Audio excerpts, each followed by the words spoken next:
The Battle of the Atlantic was arguably the longest and most unforgiving campaign of the Second World War. It was a relentless struggle for maritime supremacy, a deadly chess game played across thousands of miles of unforgiving open water. At the heart of this conflict was the German U-boat, the Iron Wolf that prowled the shipping lanes. These submarines were a technological marvel for their time, commanded by seasoned, confident, and often arrogant officers. The U-boat represented the apex predator of the sea, capable of striking without warning and disappearing into the depths instantly. German Naval Command, particularly Admiral Karl Donitz, placed immense faith in his submarine fleet to choke the Allied supply lines completely. The goal was simple but devastating: sever the vital flow of food, fuel, and munitions from North America to Great Britain. Success was measured in tonnage sunk, and for a terrifying period, the U-boat tally was catastrophic for the Allied cause.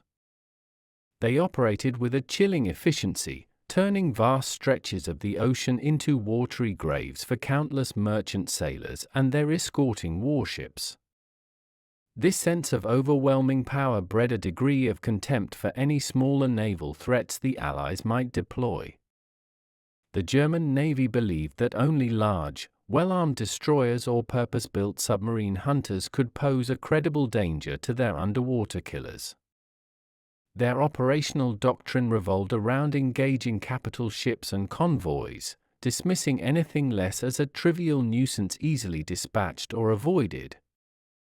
It was this deeply entrenched conviction in their own superior naval architecture and operational strategy that led to their critical misjudgment.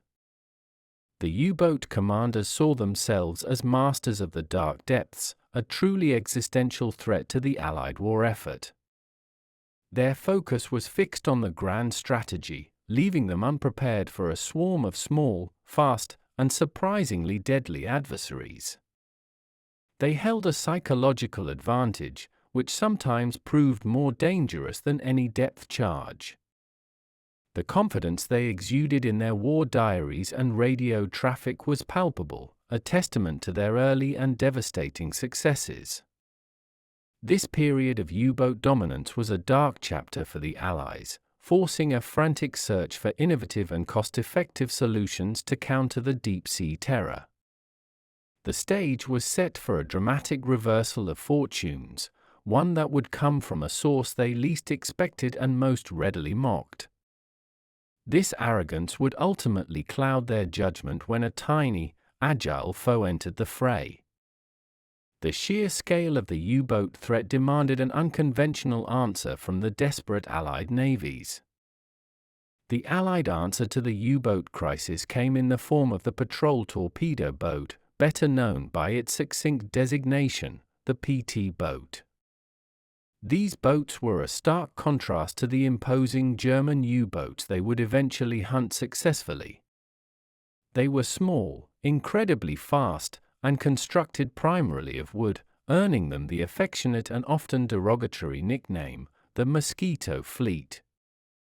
The design philosophy behind the PT boat prioritized speed and agility over heavy armor or substantial armament.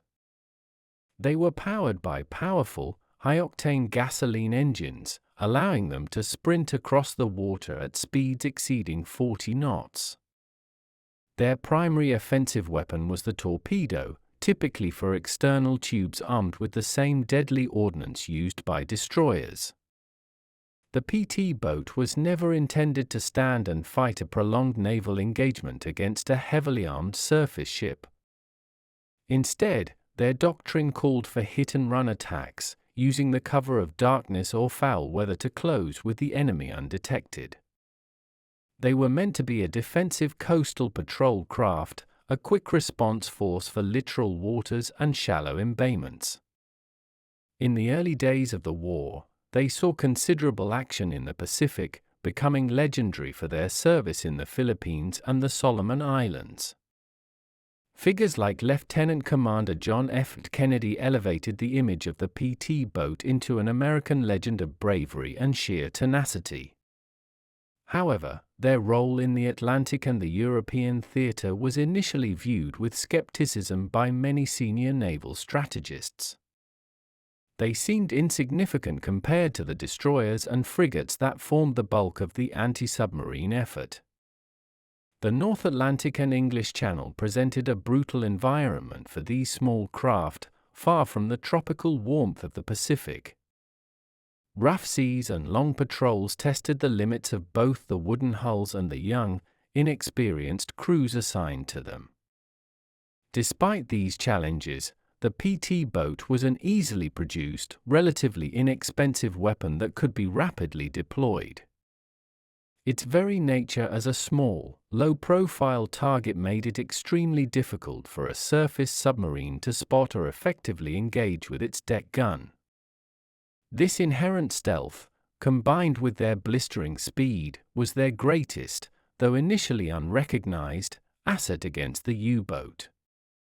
They became known for their ability to deliver a heavy torpedo payload and then vanish before the enemy could effectively retaliate.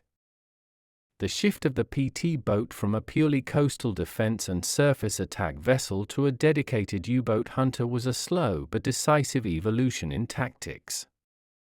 This transition was born out of necessity, a realization that the traditional methods of anti-submarine warfare were not enough to stem the tide of sinkings.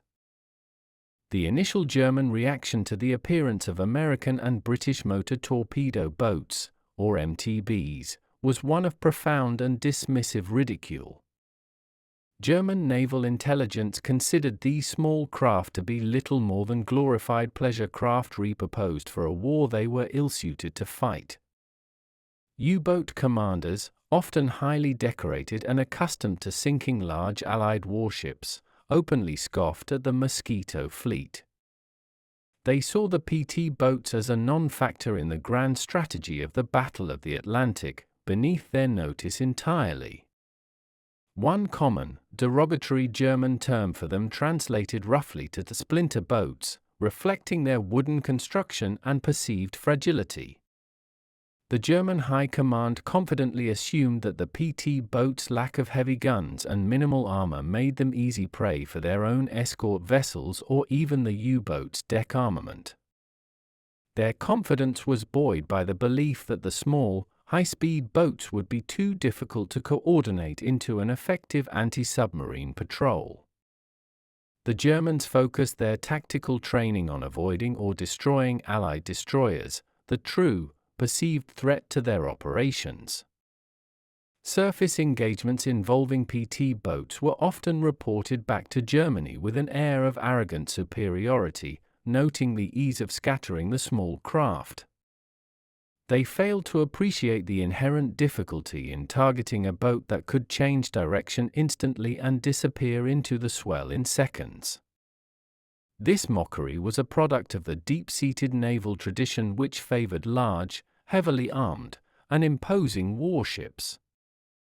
The idea that a small, wooden vessel could threaten a sophisticated, steel-hulled submarine was a concept alien to their doctrine. This arrogance was a critical psychological error that severely hampered their response when the tables eventually turned against them. It prevented German commanders from developing and implementing effective countermeasures or adapting their U-boat patrol routes. They simply did not allocate the necessary resources or attention to the development of a PT boat-specific defense strategy. The few reports of PT boat encounters that did mention successful attacks were often downplayed or attributed to luck rather than genuine tactical prowess. This sustained underestimation allowed the Allied PT boat squadrons to mature their tactics and gain invaluable experience without the pressure of a fully focused German defense. The German Navy believed their large surface escorts and coastal garrisons were more than sufficient to handle the occasional annoyance from the small Allied patrol craft. This period of dismissive confidence was a quiet, crucial window of opportunity for the Allies to perfect the role of the PT boat as an unlikely U-boat killer. Before they became dedicated U-boat hunters, PT boats engaged in constant, brutal, small-scale warfare along the coastlines of Europe. They primarily operated in the English Channel and the Mediterranean, tasked with interdicting German supply barges and coastal convoys. These early battles were characterized by high-speed duels against German S-boats, known to the Allies as E-boats, which were formidable adversaries. The E-boats were similar in size and role, leading to intense and closely fought engagements in the dark, restricted waters. These coastal skirmishes provided the indispensable crucible of combat experience that the young PT boat crews desperately needed. They learned the intricacies of operating their highly temperamental engines under fire and the critical importance of coordinated night attacks. The crews perfected their torpedo runs, understanding the exact moment to launch and the precise angle needed for a successful hit. Crucially, they developed an unparalleled ability to navigate and fight effectively in the treacherous environment of shallow coastal waters. The Germans initially held the advantage due to their established network of coastal radar and shore-based defense batteries. PT boats often had to slip past these defenses, relying solely on stealth, speed, and the cover of darkness or heavy weather. These missions were fraught with danger, with the constant threat of being cut down by machine gun fire from escort ships or illuminated by flares. The experiences honed the crews into an elite fighting force, masters of improvisation and quick thinking under extreme duress. The early victories, though focused on surface targets, built a foundation of aggressive tactics and confidence in their small but potent vessels. They began to explore the limits of their boats, pushing the engines harder and experimenting with more daring maneuvers. This period also saw the adaptation of the boat's armament, often modifying them to carry heavier anti-aircraft guns or additional machine guns. The PT boat's operational range often intersected with the patrol routes of U-boats transiting to or from their bases. These accidental encounters slowly began to shift the perception of the PT boat's potential role in anti-submarine warfare. The lessons learned fighting E-boats were directly applicable to hunting the U-boats, particularly the requirement for speed and surprise. The crews discovered that their small profile was their greatest defense against larger weapons, including the U-boat's heavy deck guns. These coastal battles were the essential training ground, forging the crews that would eventually deliver the decisive blows against the U-boat fleet. The efficacy of the PT boat against the U-boat hinged entirely upon the successful deployment of its primary weapon, the torpedo. Unlike the depth charges used by destroyers, a single well-placed torpedo could sink a U-boat instantly, offering a swift and complete kill. The Mark 8 torpedo, standard issue for many PT squadrons, was a heavy, slow-running weapon, yet it packed a colossal punch. Delivery of this weapon required a highly skilled and aggressive approach, bringing the small PT boat dangerously close to the enemy vessel. The preferred tactic became the dark attack, using the black of night and minimal engine noise to approach a surfaced U-boat. Surfaced U-boats were necessary for recharging their batteries and ventilating the interior, making them vulnerable to attack. The PT boats would typically operate in wolf packs of their own, coordinating to approach from multiple vectors simultaneously. This dispersal tactic confused the U-boats' lookouts and severely complicated the submarine commander's reaction time and defensive maneuvers. The PT boat's advantage was its shallow draft, which meant the torpedoes could often be set for a minimal depth, ensuring a hull strike on the submarine. Radio silence was absolute during the approach, with communications reduced to silent hand signals and carefully controlled engine noise. Once the target was acquired, the PT boat would accelerate to maximum speed for the final run, creating a sudden, loud burst of noise. This last-second noise was intended to mask the sound of the launched torpedoes, making it nearly impossible for the U-boat crew to react in time. The crews understood that a surface submarine's response would be rapid and violent, often involving a fast dive or a desperate use of the deck gun. Therefore, the moment the torpedoes left the tubes, the PT boat would execute a sharp, high-speed turn to escape the kill zone. This maneuver was not only for evasion but also to throw off the U-boat's target solution for their defensive fire. In later stages of the war, some PT boats were modified to carry depth charges, adding a secondary anti-submarine capability. However, the torpedo remained the prestige weapon, representing the ultimate high-risk, high-reward method of engagement. The development of better radar and sophisticated acoustic equipment further enhanced the PT boat's ability to locate and track the enemy in the dark. This small, fast, and agile weapon system, wielded by audacious crews, was transforming from a coastal patrol craft into a specialized U-boat executioner. The shift in the U-boat war that brought the German vessels into the PT boat's hunting grounds was an inevitable consequence of Allied strategy. As the Allies successfully pushed back the U-boats in the mid-Atlantic with escort carriers and improved long-range aircraft, the Germans were forced to adapt. U-boat operations began to increasingly focus on the more dangerous but previously less patrolled coastal waters and shallow bays. These areas, particularly the eastern seaboard of the United States and the waters around the English Channel, offered rich, concentrated targets. It was a desperation move driven by the devastating losses they were sustaining in the deep ocean kill zones.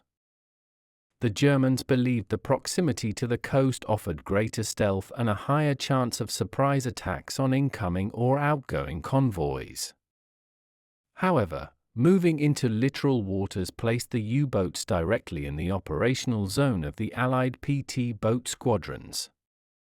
The shallow waters also severely restricted the U-boat's maneuverability and reduced the effectiveness of a crash dive as an escape mechanism. A U-boat caught on the surface in shallow water was significantly more vulnerable to attack and less likely to survive a crippling blow. German naval planners had discounted this danger, still viewing the coastal defenses as primarily a threat from mines and shore batteries. The decision to operate so close to the enemy coastline was a tactical gamble that ultimately exposed a critical weakness in their defense. They often had to navigate narrow channels and straits, forcing them to proceed slowly or surface for extended periods to recharge batteries or establish bearings. These moments of vulnerability, particularly the need to surface at night, were precisely the opportunities the PT boat crews were trained to exploit.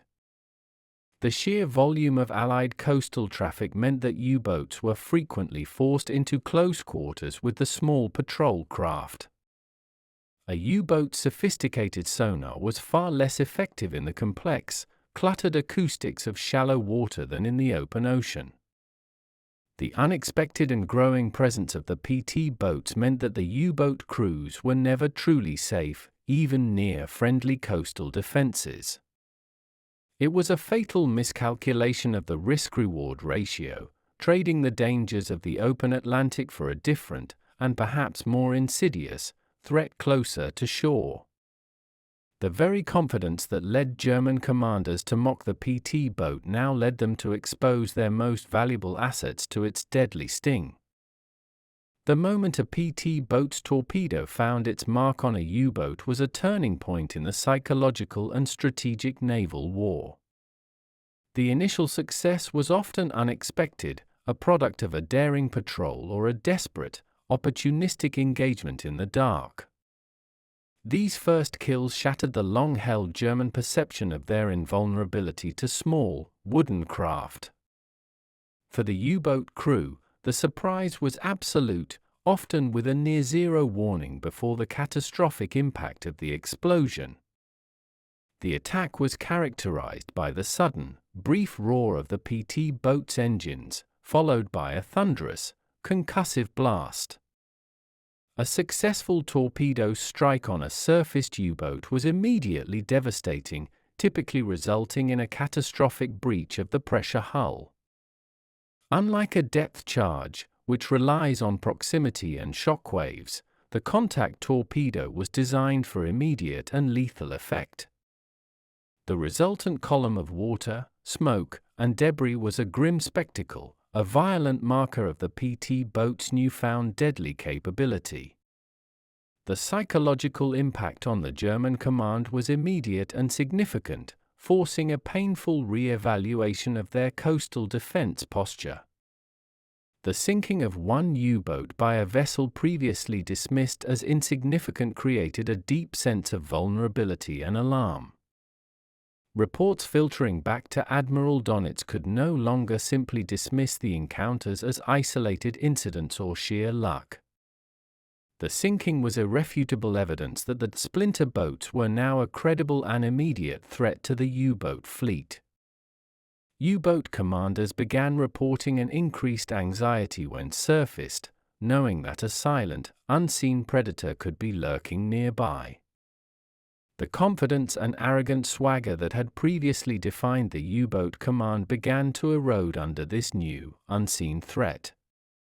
Defensive doctrines had to be quickly revised, requiring increased vigilance from lookouts and a heightened readiness to execute a crash dive. However, even the fastest dive could often not outpace the speed of a closing PT boat and its launched torpedoes. These early successful torpedo strikes proved the tactical viability of the PT boat in an anti-submarine role beyond any doubt. They established the enduring fact that small size, speed, and concentrated firepower could indeed prevail over heavy construction and long-range might. Following the confirmed sinkings, the Allied Naval Command recognized the strategic value of the PT boat's success. The operational doctrine for the Mosquito fleet shifted from purely surface patrol and interdiction to dedicated U-boat hunting missions. PT boat squadrons were explicitly tasked with patrolling the known U-boat transit routes, particularly near coastal choke points. This change represented a significant increase in the status and importance of the small craft within the overall anti-submarine effort. Resources were allocated to better train the crews in acoustic detection and coordinated anti-submarine tactics specifically. The crews began to employ sophisticated hydrophones and radar equipment to locate the subtle signs of a U-boat in the dark. Tactical intelligence from ultra-decrypts was often used to guide PT squadrons to the precise location of transiting U-boats. This intelligence-driven hunting was a deadly combination, eliminating the element of surprise that the U-boats relied upon. The U-boats, in turn, were forced to operate with much greater caution, increasing their time submerged and reducing their speed. German commanders had to contend with the constant threat of a fast, silent attack that could emerge from any direction at any moment. The constant need for vigilance drained the energy of the U-boat crews and reduced the effectiveness of their overall operations.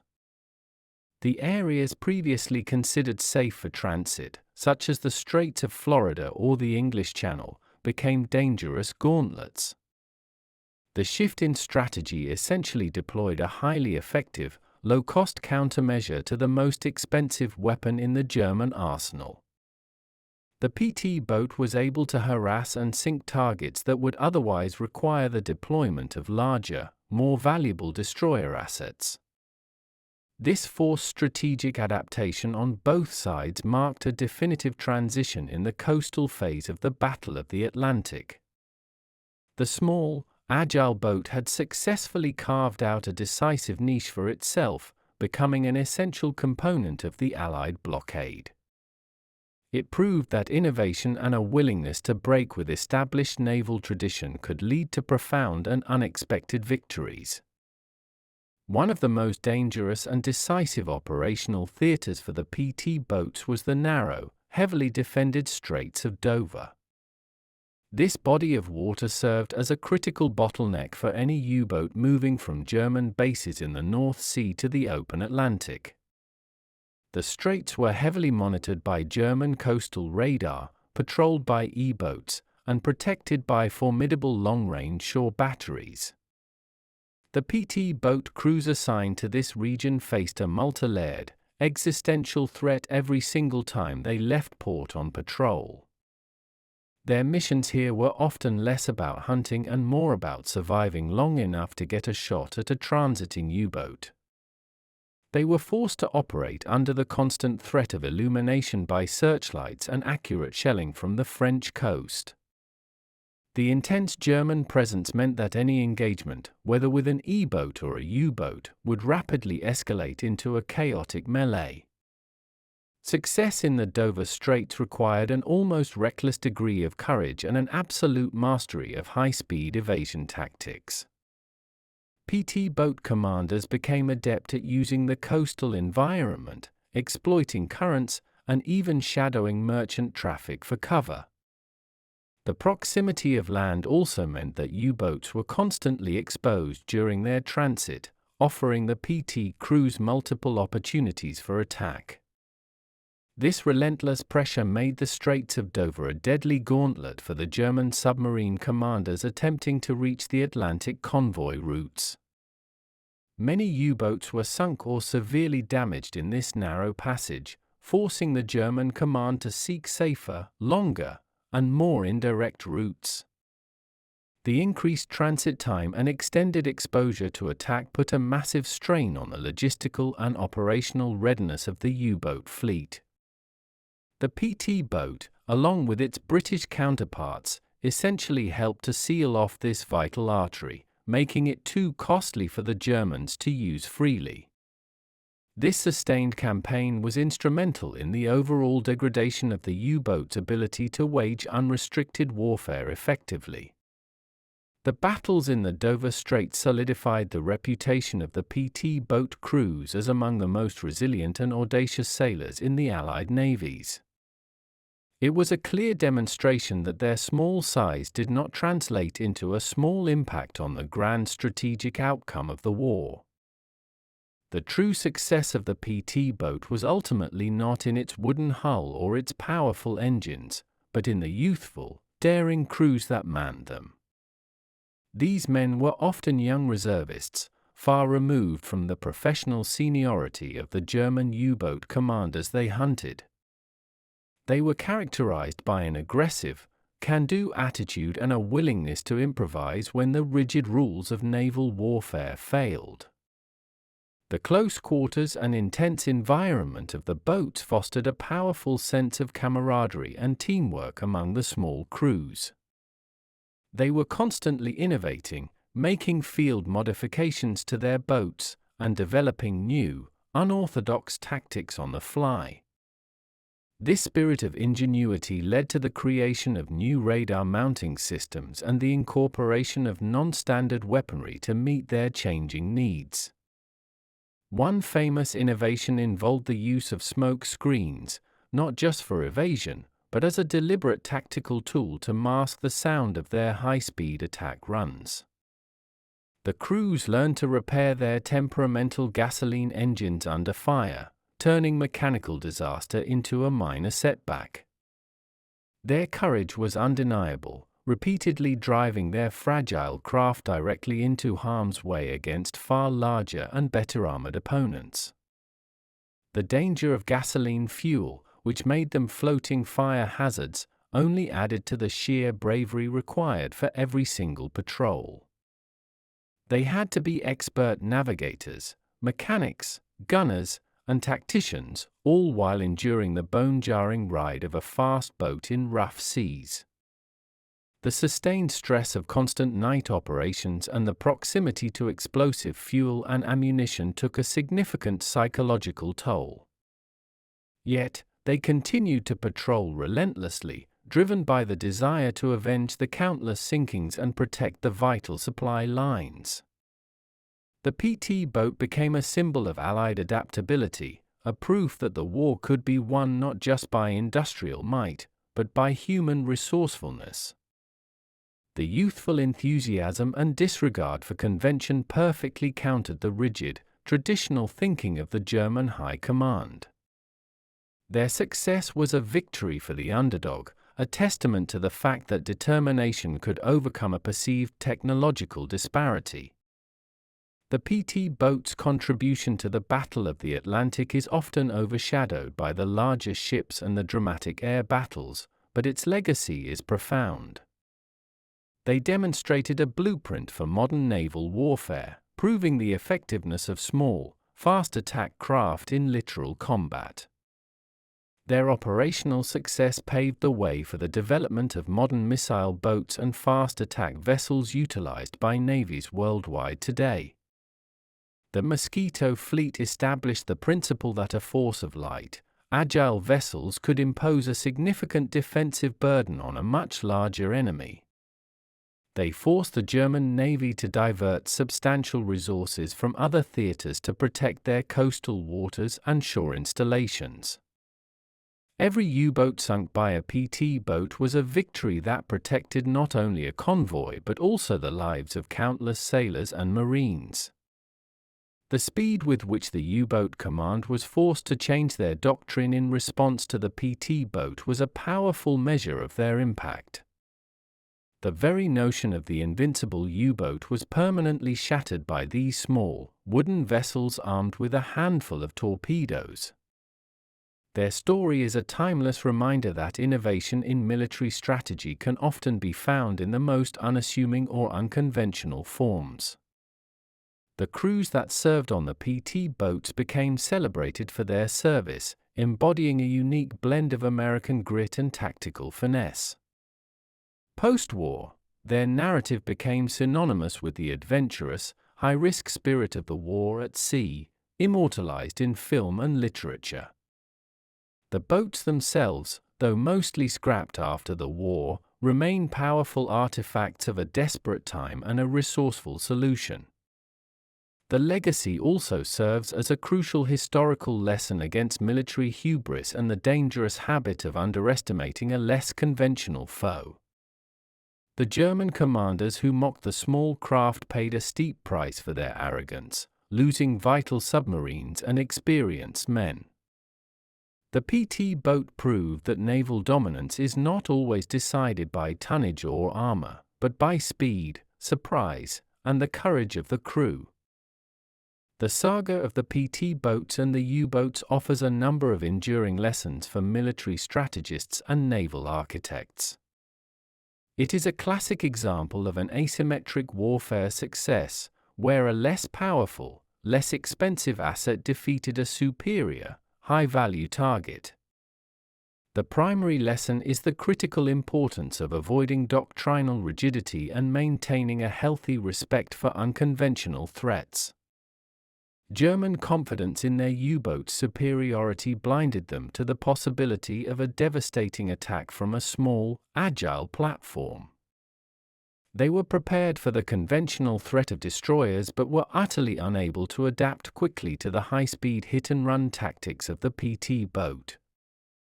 The conflict underscored the tactical value of the littoral environment, recognizing that coastal waters are no longer safe havens, but perilous zones of engagement. It proved that speed, in the right application, is a weapon and a form of armor that can effectively substitute for heavy steel plating. The war also highlighted the necessity of integrating real-time intelligence, such as that provided by Ultra, directly into the operations of small patrol units. This combination of human courage and strategic intelligence turned a minor coastal patrol craft into a specialized, targeted weapons system. The PT boat's success also influenced post-war naval thinking, which began to place a higher premium on rapid deployment and modular weaponry. The story serves as a powerful cautionary tale against allowing military tradition to dictate the assessment of new and disruptive technologies. The small, Fast boat will forever stand as a monument to the principle that size is not the only measure of lethality on the open sea. It emphasizes the enduring truth that the human element, marked by innovation and sheer bravery, often trumps technological advantage alone. The roar of the PT boat's engines and the silent splash of its torpedoes echo as a permanent reminder to never mock the small but deadly adversary.